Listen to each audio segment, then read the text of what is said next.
Hey guys, today we're going to talk about the Brazilian market, EWZ. This is the hottest investment of the year. And as always, when you're making an investment or a trade, you want to look at the price action, right? You can't just be a technicals guy, you can't just be a fundamentals guy.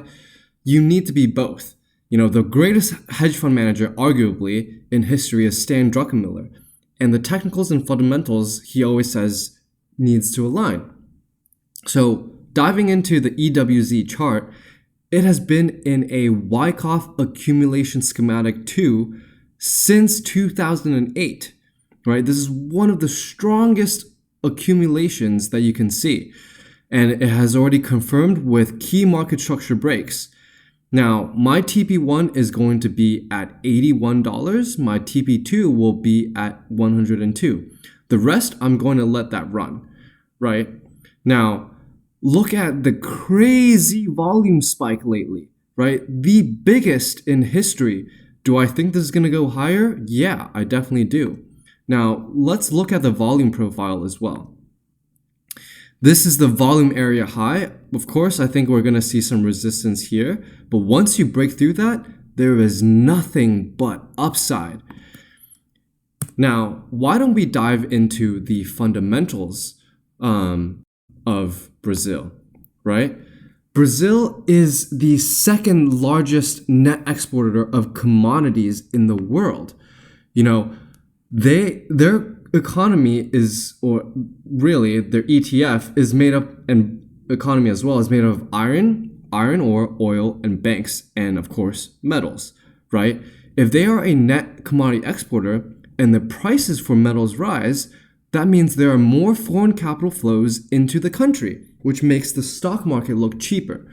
Now, if you look at their banking system too, they have high interest rates. That means these bank stocks are doing well as well.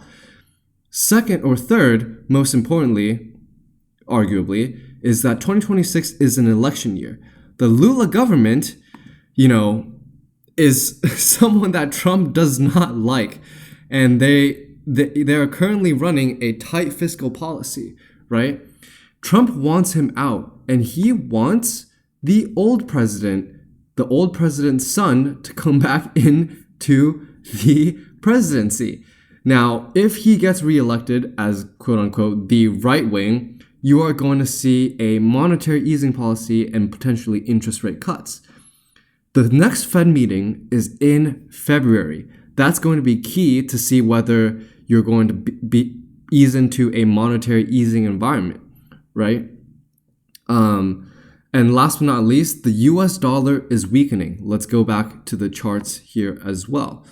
When you see the dollar weakening, right, it's in a downtrend, what happens to foreign currencies? Those currencies are going to be more valuable, right? This is why you see emerging markets doing better or outperforming SPY, for this year. Look at this. EEM versus SPY. You have an inverse head and shoulder. I remember speaking to my friend about this earlier this year, and I was like, look, emerging markets are going to absolutely rip and outperform SPY. Look what it has done. It has completely outperformed SPY, and it's going to go higher. Everything up here is just liquidity, right?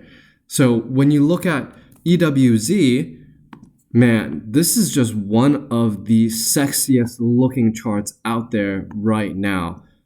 A huge part of my investment portfolio is in Brazil. It is not financial advice. And at the end of the day, I'm just a washed up banker. All right, see you guys next time.